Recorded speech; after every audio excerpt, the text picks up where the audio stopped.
கடை வாடகைக்கு மத்திய அரசு 18% ஜிஎஸ்டி விதிப்பதை ரத்து செய்யக்கோரி விழுப்புரத்தில் தமிழ்நாடு வணிகர் சங்கங்களின் பேரமைப்பினர், விழுப்புரம் சேம்பர் ஆஃப் காமர்ஸ் அமைப்பினர் புதன்கிழமை பிற்பகல் 1 மணி வரை கடைகளை அடைத்து ஆர்ப்பாட்டத்தில் ஈடுபட்டனர். கடை வாடகைக்கு 18% ஜிஎஸ்டி மத்திய அரசால் விதிக்கப்படுகிறது. இந்த வரி விதிப்பை ரத்து செய்ய வேண்டும். வீடுகள், கடைகளுக்கு ஆண்டுதோறும் 6% சொத்து வரி மாநில அரசால் உயர்த்தப்பட்டு வருகிறது. இந்த வரி உயர்வை உடனடியாக ரத்து செய்ய வேண்டும் என்பன உள்ளிட்ட கோரிக்கைகளை வலியுறுத்தி இந்த போராட்டம் நடத்தப்பட்டது.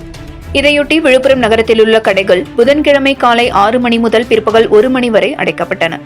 விழுப்புரம் பண்டித ஜவஹர்லால் நேரு சாலை, மகாத்மா காந்தி சாலை, காமராஜர் வீதி, திருவிக்கா வீதி, கிழக்கு புதுச்சேரி சாலை, மருத்துவமனை வீதி, திருச்சி சென்னை நெடுஞ்சாலைகள், கோலியனூர் சாலை, மாம்பழப்பட்டு சாலை, செஞ்சி சாலை என விழுப்புரத்தின் நகரத்தின் பல்வேறு பகுதிகளில் உள்ள உணவகங்கள், மளிகை கடைகள், நகைக்கடைகள், ஜவுளி நிறுவனங்கள், பல்பொருள் அங்காடிகள், வாகன உதிரி பாகங்கள், விற்பனையகங்கள் உள்ளிட்ட பல்வேறு வகையான கடைகள் என மொத்தமாக 3000 கடைகள் அடைக்கப்பட்டிருந்ததாக வணிகர்கள் தெரிவித்தனர்.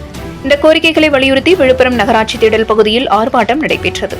இந்த ஆர்ப்பாட்டத்திற்கு விழுப்புரம் சேம்பர் ஆஃப் காமர்ஸ் தலைவர் ராமகிருஷ்ணன் தலைமை வகித்தார். பொதுச் செயலாளர் பிரேம்நாத், மாவட்ட செயலர் முகமது அக்பர் அலி, பொருளாளர் நிர்மல், வணிகர் சங்கங்களின் பேரமைப்பின் மாநில துணைத் தலைவர் பிரகாஷ், மாவட்ட இணைச் செயலாளர் யாசிம் மௌலானா, நிர்வாகி கலைமணி உள்ளிட்டோர் ஆர்ப்பாட்டத்தில் பங்கேற்று கோரிக்கைகளை நிறைவேற்ற கோரி முழக்கங்களை எழுப்பினர். 7 கிரீன் நியூஸ் செய்திகளுக்காக விழுப்புரம் மாவட்ட செய்தியாளர் எஸ் கலைக்குமார்.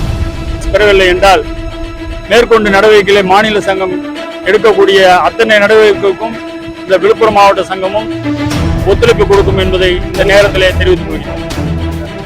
மாவட்ட தலைநகரங்களில் இந்த நிகழ்ச்சி ஆர்ப்பாட்டம் நடக்கும்.